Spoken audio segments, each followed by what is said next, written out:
One America's John Hines has that story from Washington.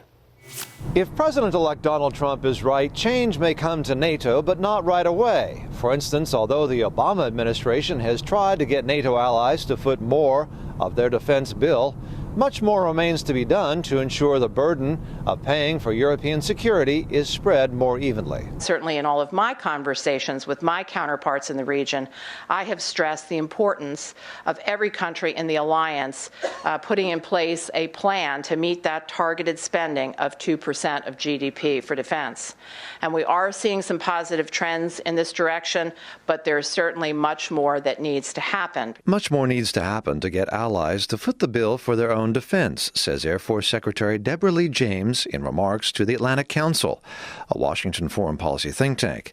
But despite these efforts, so far at least, America's commitment to Europe is increasing, including deploying its newest, most expensive defense asset, the F-35 fighter jet. And now that the F-35 has been declared combat capable, we will deploy our newest fighter to Europe in the not-too-distant future. Matter of fact, if I were a betting woman, I wouldn't be at all surprised if the F-35 didn't make an appearance perhaps next summer.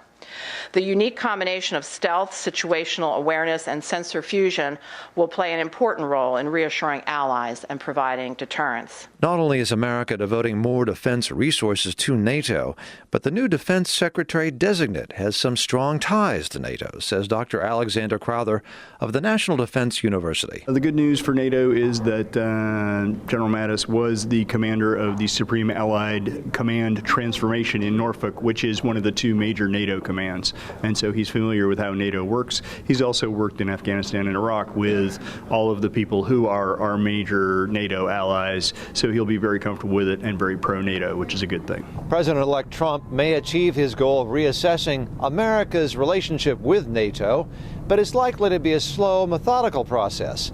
Like the direction of a battleship, America's role in NATO will take time and distance to alter. John Hines, One America News, Washington.